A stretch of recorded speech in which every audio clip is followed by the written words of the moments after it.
Le aprecio también a Eduardo Bojor, que él es el director ejecutivo de Transparencia Mexicana, que me tome la llamada. Eduardo, ¿cómo estás? Buen día.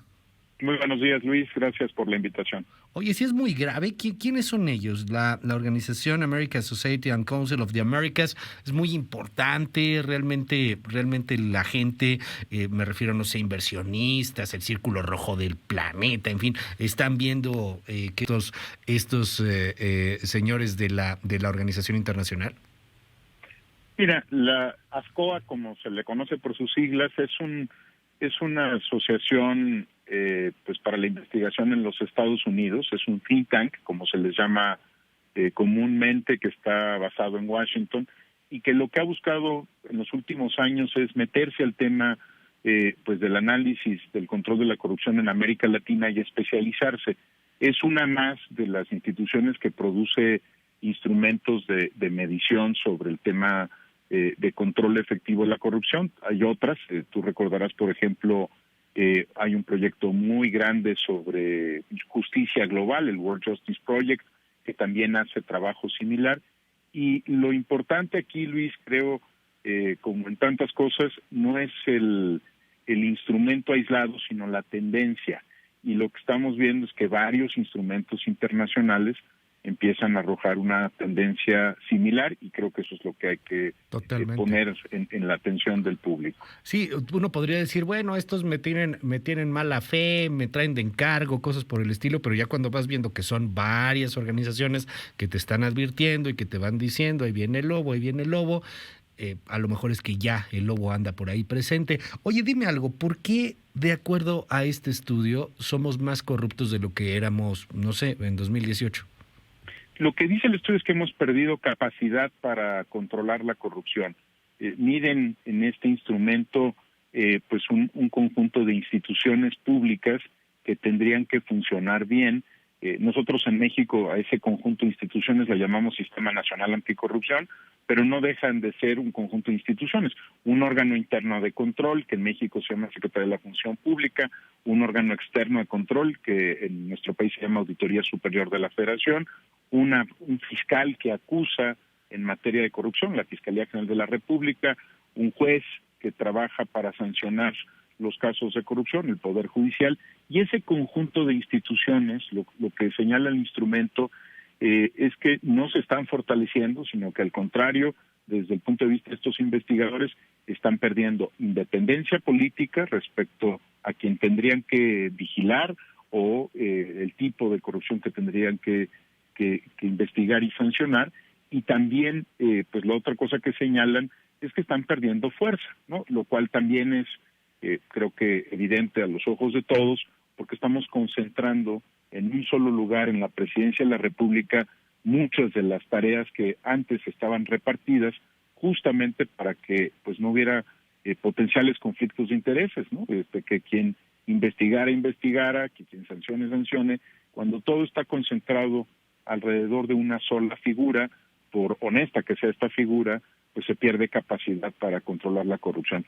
Este estudio en particular no mide los estados, Luis, pero yo creo que hay mucho que platicar también sobre la pérdida de capacidades a nivel estatal.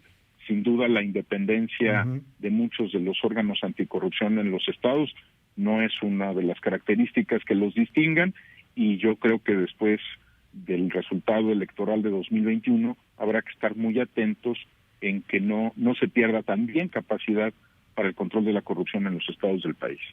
Dime algo, Eduardo, porque esto es importante también.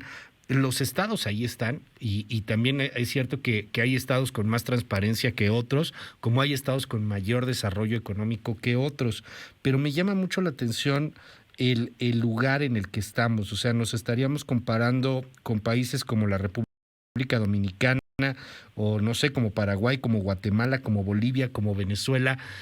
Pareciera que entre más transparencia, menos corrupción, hay también un mayor desarrollo económico. Chile, por ejemplo, está en uno de los primeros lugares, que ha tenido un desarrollo económico importante. huelga decir lo que vaya a suceder con las elecciones y con todos estos movimientos sociales que podrían retrasar este crecimiento, pero pues tiene una de las mejores calificaciones y tengo entendido, pues es una de las mejores economías, ¿no? Como que van de la mano, o sea, no es solamente un asunto caprichoso, social, opositor, político, es un asunto que tiene que ver con el desarrollo de una nación, de un estado. Por supuesto, Luis, la corrupción es un factor que frena pues la capacidad no solo del país para hacer justicia, sino también afecta derechos de propiedad, el cumplimiento de la ley, las inversiones, hace que el dinero sea más caro. A mí me gusta mucho decir esto, es un tema financiero, pero yo creo que hay que entenderlo muy bien. Cuando tú eres inversionista y ves riesgo a tu dinero por corrupción, pues no dejas de invertir, lo único que haces es que tomas precauciones, entonces el dinero se vuelve más caro, es un dinero que te cuesta más en términos de las tasas, en términos de los mecanismos para asegurar que funcionen bien tus inversiones. Sin duda es un obstáculo al crecimiento económico, pero además es un factor que agrava la desigualdad social, porque quien más paga el costo de la corrupción, no tengas ninguna duda, Luis, son las personas que menos tienen. Es el costo más alto que hay para los hogares, porque tienen pobres servicios públicos, porque tienen que sobornar para acceder a ellos, porque cada vez que van a la ventanilla tienen que pagar lo que parecería, y yo nunca la llamo así, pequeña corrupción, porque para un hogar es más del 30% de su ingreso. Entonces, quien paga más en términos de los costos de la corrupción siempre son los que menos tienen, porque es un porcentaje más amplio de su ingreso. Y por cierto, Luis, el INEGI ya daba cuenta que la corrupción en trámites y servicios que afectan a las familias está creciendo, ¿no? El año pasado reportó un crecimiento de 9 puntos en la corrupción administrativa, así que otra señal de que la corrupción en los lugares donde vivimos tú, yo y 122 millones de personas no se está reduciendo en términos de trámites y servicios a los que tenemos derecho por ley.